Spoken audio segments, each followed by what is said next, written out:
नमस्कार दोस्तों, स्वागत है आपका नॉलेज फाइल पर। मैं आपका दोस्त संदीप मिश्रा। आज एक आर्टिकल आया हुआ है बिजनेस स्टैंडर्ड और काफ़ी न्यूज़पेपर्स में। एक आर्टिकल है बिजनेस स्टैंडर्ड न्यूज़पेपर में कि China and Pakistan have more nuclear warheads as compare to India. और ये बताया गया है, जो ये नंबर्स डिस्क्लोज किए गए हैं सिप्री के द्वारा किए गए हैं। सिप्री का फुल फॉर्म है यहाँ पे Stockholm International Peace Research Institute. तो ये एक्चुअली स्टडीज करते हैं इन चीज़ों पे, और फिर एक डेटा जो है वो वर्ल्ड को बताते हैं, रखते हैं अपने रिसर्च के अनुसार।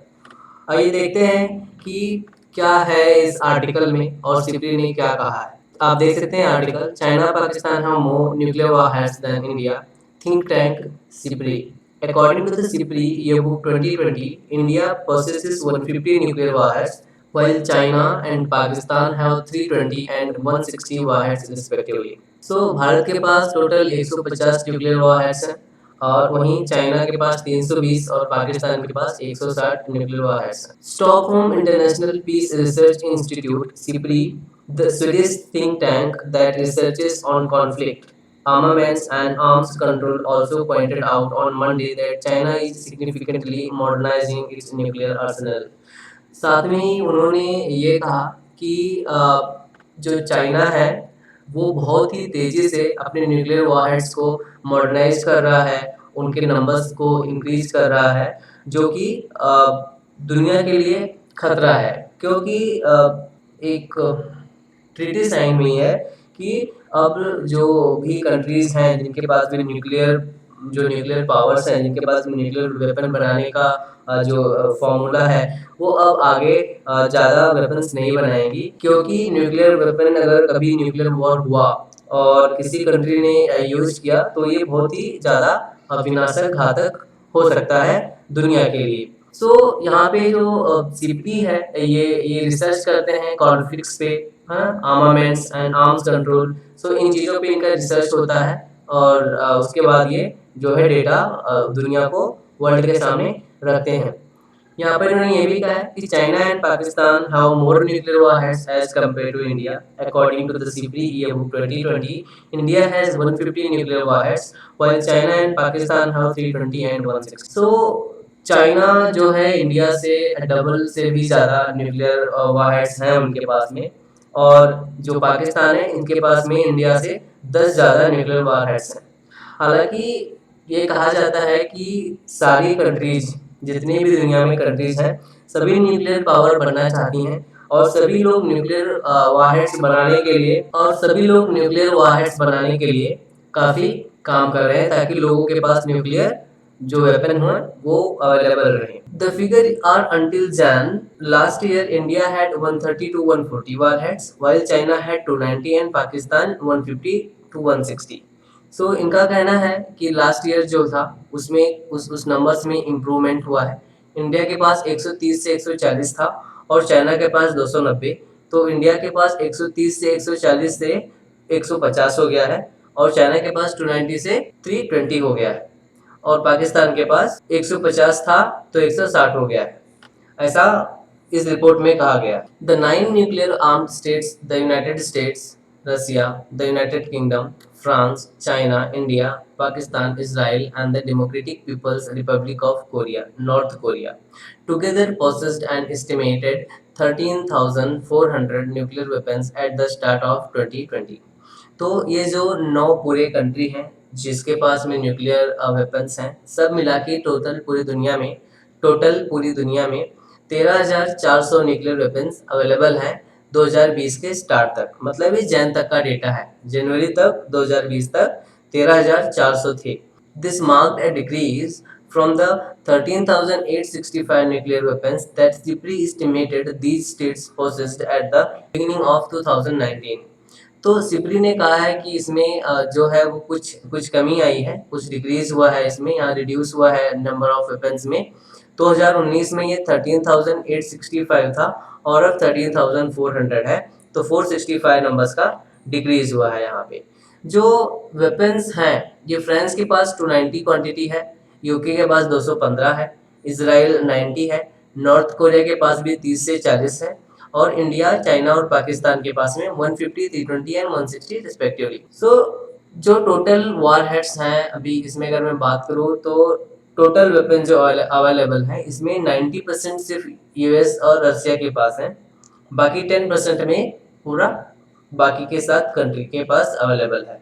सो अगर यूएसए बात करता है पीस की, यूएसए और बात करता है कि दुनिया में न्यूक्लियर वेपन्स और कंट्रीज नहीं बनानी चाहिए, तो मुझे लगता है सबसे पहली शुरुआत यूएसए और रशिया को ही करनी चाहिए उनके वेपन्स डिस्ट्रॉय करने की। अगर वे उनके वेपन्स डिस्ट्रॉय नहीं करेंगे, उनके नंबर्स बढ़ेंगे, तो दुनिया में और भी कंट्रीज न्यूक्लियर वेपन्स बनाएंगी, उससे वो ज़्यादा पावरफुल महसूस करते हैं और वो ज़्यादा सुरक्षित महसूस करते हैं। तो यूएसए और रशिया को ही आगे आना पड़ेगा और अपने वेपन्स को डिस्ट्रॉय करना स्टार्ट करना पड़ेगा, जो आगे और कंट्रीज जो हैं उनको एक रास्ता दिखाएगा और वो भी फिर इसकी तरफ सोचेंगे। यूएसए के पास में भी 5800 और रशिया के पास में 6375 जो है, ये इतना न्यूक्लियर वेपन अवेलेबल है अभी, जो कि 90% है टोटल जो अभी अवेलेबल है 13,400 पूरे वर्ल्ड में उसका।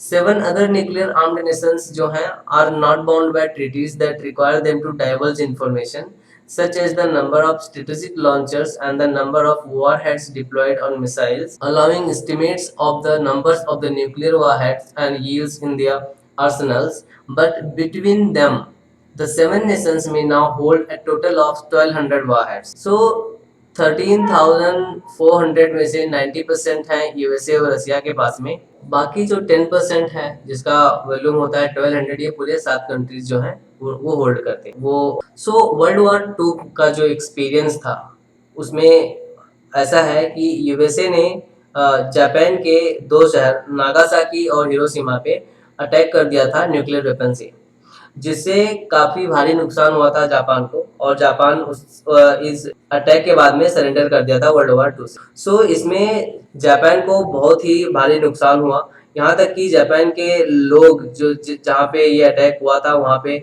बहुत सालों तक लोग बहुत ही रोग से ग्रसित और बहुत ही परेशानी हुई उन लोगों को। तो इसका प्रभाव जो है बहुत ही लंबे समय तक रहता है और इमीडिएट इफेक्ट से बहुत ही बुरा, मतलब कि बहुत ही बुरा कंडीशन कर देता है और वहाँ पे जो जीवन है मुश्किल हो जाता है। सो 1963 में एक ट्रीटी साइन की कि कोई भी न्यूक्लियर वेपन का जो टेस्ट होगा वो एटमॉस्फेयर में नहीं होगा, आउटर स्पेस में नहीं होगा और अंडर वाटर नहीं होगा।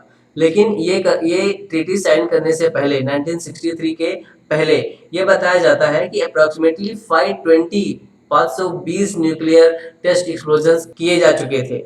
सो अगर हम यहाँ पे वार के सिनेरियो में बात करें, युद्ध के परिदृश्य में अगर हम बात करें, तो ना ही पाकिस्तान और ना ही भारत दोनों भी न्यूक्लियर वॉर को जो है स्टार्ट नहीं करेंगे। लेकिन इंडिया की एक पॉलिसी है यहाँ पे कि वो कभी भी फर्स्ट यूज नहीं करेगा न्यूक्लियर वेपन का, जबकि पाकिस्तान ऐसा नहीं कहता है। पाकिस्तान ये कहता है कि जब भी वो उसके ऊपर अगर कोई कन्वेंशनल वॉर भी होता है और उसमें वो हारने लगता है तो फिर वो न्यूक्लियर वेपन का यूज कर सकता है। लेकिन भारत कहता है कि वो पहले न्यूक्लियर वेपन का यूज नहीं करेगा जब तक उसके ऊपर कोई बायोलॉजिकल या केमिकल वेपन कोई अटैक ना कर दे। सो भारत का स्टैंड बहुत क्लियर है कि हम पहले न्यूक्लियर वेपन का यूज नहीं करेंगे जब तक हमारे पर कोई बायोलॉजिकल या केमिकल वेपन यूज नहीं किया जाता है। पाकिस्तान कहता है कि वो कन्वेंशनल वॉर में भी, जो पारंपरिक युद्ध होते हैं उसमें भी वो अपना न्यूक्लियर वेपन यूज कर सकता है अगर वो हार रहा है या फिर कोई अटैक करके उनके जमीन पे कब्जा कर रहा है या उनको अगर कब्जाने या जीतने की कोशिश कर रहा है तो उसके ऊपर न्यूक्लियर अटैक कर देंगे। Unfortunately the two countries have had 4 conventional Wars, और अभी तक भारत और पाकिस्तान के बीच में 4 कन्वेंशनल वॉर हो चुके हैं, 1947, 1965, 1971 एंड 1999। और इन 4 वॉर में चार युद्ध हुए हैं भारत और पाकिस्तान के बीच में, चारों युद्ध भारत ने जीते हैं, लेकिन इसमें पाकिस्तान ने न्यूक्लियर वेपन का यूज नहीं किया है। अब पाकिस्तान ये कहता है 4 युद्ध के बाद से कि अगर फिर से ऐसे युद्ध हुए और पाकिस्तान का अगर डैमेज ज़्यादा होगा, वो हार रहा होगा, तो खुद के बचाव के लिए न्यूक्लियर का वेपन यूज करेगा। And many skirmishes with substantial loss of life since the partition of British India in 1947. Therefore, the possibility of conventional war becoming nuclear is of concern. जो है लोगों को ये डाउट है कि अगर ऐसा वॉर फिर से भारत और पाकिस्तान के बीच में होता है, जो कि बहुत ही पॉसिबिलिटी है इस चीज की, क्योंकि पाकिस्तान बार बार भारत पर प्रेशर बनाता है वॉर का, बहुत ही बार गलत काम करता है, अपने आतंकवादी भेजता है, जगह जगह पे बॉम्ब ब्लास्ट करवाता है और बहुत सारे जो है गलत काम करता है वो बॉर्डर पर। तो जिससे भारत को गुस्सा आता है और भारत जो है वो उसको बार बार वार्निंग करता है, वार्न करता है, अगर हमारे यहाँ पे कुछ ऐसा आपने गलत किया जा रहा तो हम क्या करेंगे, हम आपके ऊपर आपसे वॉर कर लेंगे, हम आप पर अटैक कर देंगे। लेकिन इस कन्वेंशनल वॉर में भी जो अटैक भारत करेगा, जिस तरह से भारत बोलता है, इसमें भी जो है वो पाकिस्तान न्यूक्लियर वेपन यूज कर सकता है। तो यहाँ हम ये कह सकते हैं कि पाकिस्तान जो है ये देश के पास में न्यूक्लियर वेपन जो है सुरक्षित नहीं है, ये भी कहा जाता है, क्योंकि यहाँ पे बहुत ही ज़्यादा टेररिज्म है और अगर ये टेररिस्ट के हाथ लग गया तो वो उसका मिसयूज कर सकते हैं।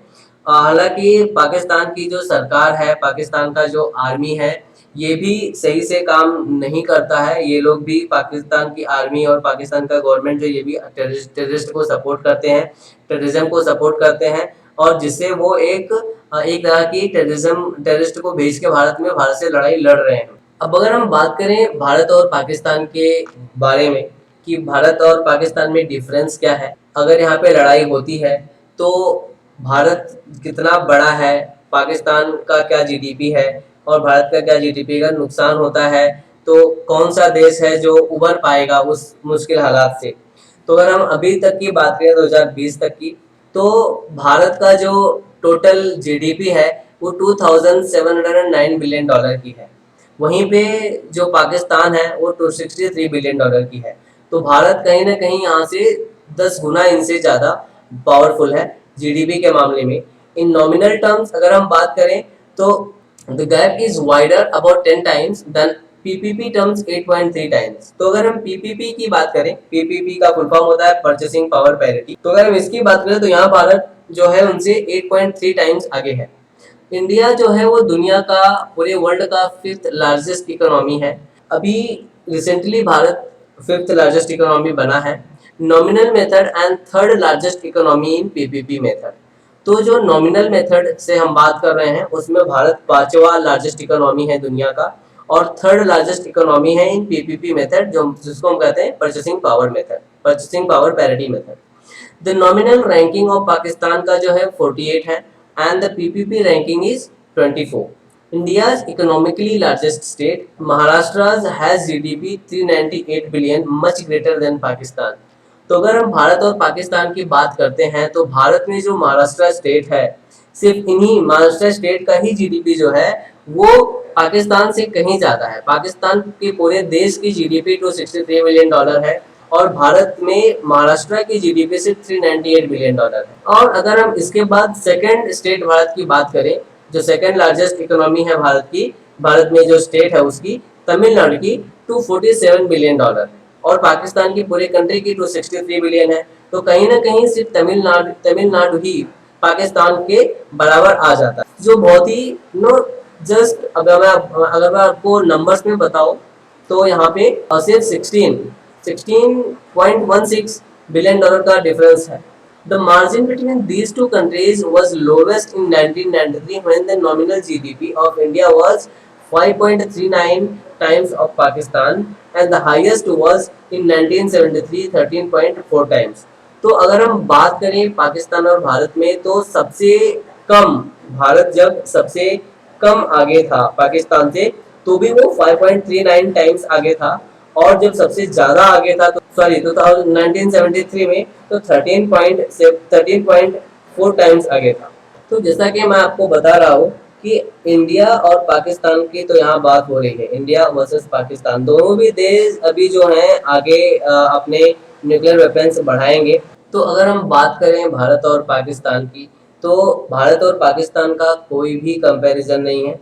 भारत पाकिस्तान से कहीं ज़्यादा आगे है, तो इसमें कोई कंपेयर करने की बात नहीं है, चाहे फिर वो डिफेंस में हो, आर्मी में हो, वेपन्स में हो या किसी भी चीज़ में हो। भारत पाकिस्तान से बहुत ज़्यादा आगे है, कोई कंपेयर करने की हमें ज़रूरत नहीं है। हमें हमारे हमारे पड़ोसी देश या जो भी ऐसे कंट्री हैं जो कि हमारे ऊपर बुरी बुरी नज़र रखते हैं और हमसे उनका जो है रिलेशन अच्छा नहीं है, तो उनसे हमें सावधान रहना चाहिए और उनके बारे में हमें जानकारी होनी चाहिए। वीडियो देखने के लिए आपका बहुत बहुत धन्यवाद। उम्मीद करता हूँ वीडियो आपको अच्छा लगा होगा। अगर आपको वीडियो अच्छा लगा तो आप चैनल सब्सक्राइब कर सकते हैं, वीडियो को लाइक और कमेंट कर सकते हैं। और जाते जाते मैं कहना चाहूँगा, जय हिंद।